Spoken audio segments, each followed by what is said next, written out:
পদ্মার ভাঙন রোধে শরীয়তপুরে জাজিরায় নির্মাণাধীন তীর রক্ষা বাঁধের কাজ এখনও শেষ হয়নি। বর্ষা শুরুর আগেই কাজ সম্পন্ন না হওয়ায় নতুন করে ভাঙনের শঙ্কায় দিন কাটছে নদীপাড়ের হাজারো মানুষের। স্থানীয়দের অভিযোগ, গত বছরের ভাঙন মেরামতে চলমান কাজের গতি খুবই ধীর। তবে পানি উন্নয়ন বোর্ড বলছে, প্রকল্পের একটি অংশের অনুমোদন পেতে দেরি হওয়ায় কাজ পিছিয়েছে।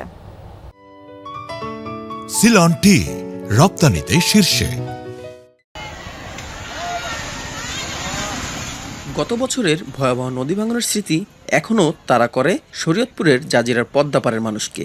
সেই ভাঙনে অনেকেই হারিয়েছেন বসতভিটা, আবাদি জমি। ক্ষত কাটিয়ে উঠতে না উঠতেই আবারও সেই একই ঝুঁকি। তীর রক্ষা বাঁধ নির্মাণের কাজ চললেও স্থানীয়দের অভিযোগ, অধিকাংশ ঝুঁকিপূর্ণ স্থানে কাঙ্ক্ষিত অগ্রগতি নেই।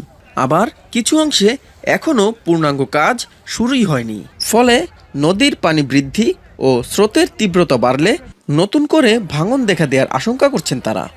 যে বৃষ্টি হয়, বৃষ্টিতে ঢালায় নেমা জায়গা আর গোতালে আর জায়গা এই বর্ষার মধ্যে তো খুলিতে না। বর্ষা হিসাব হলো এ তো কোনো বেরিবারদের কোনো শুনি না আর দেখিও না, আর আমরা গুলি তো বুঝি না। এরা যা কয় তাই আমাকে বিশ্বাস করতে হয়। দ্রুতভাবে যদি কাজটা শেষ করতো, ভালো করে টিকসই বাদ দিত, তাহলে আমাদের জন্য আর কি ভালো হইতো। তবে কাজের ধীরগতির পেছনে প্রশাসনিক জটিলতার কথা বলছে পানি উন্নয়ন বোর্ড।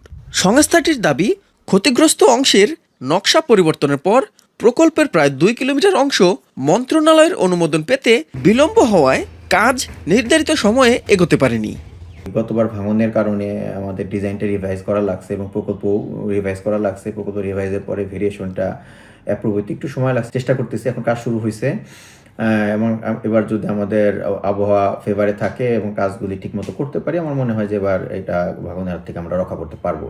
পদ্মার ভাঙন থেকে জাজিরা এলাকার জনপদ রক্ষায় বাস্তবায়ন করা হচ্ছে 10.67 কিলোমিটার দীর্ঘ তীর রক্ষা বাঁধ প্রকল্প, যার মোট ব্যয় ধরা হয়েছে প্রায় 1202 কোটি টাকা। এর মধ্যে 2 কিলোমিটার অংশের জন্য বরাদ্দ হয়েছে প্রায় 260 কোটি টাকা। প্রকল্পটির ওই অংশের কাজ শেষ হওয়ার কথা আগামী বছরের জুন মাসে। তবে চলতি বর্ষায় নদীর আগ্রাসন কতটা নিয়ন্ত্রণে রাখা যাবে, সেটিই এখন পদ্মাপাড়ের মানুষের প্রশ্ন।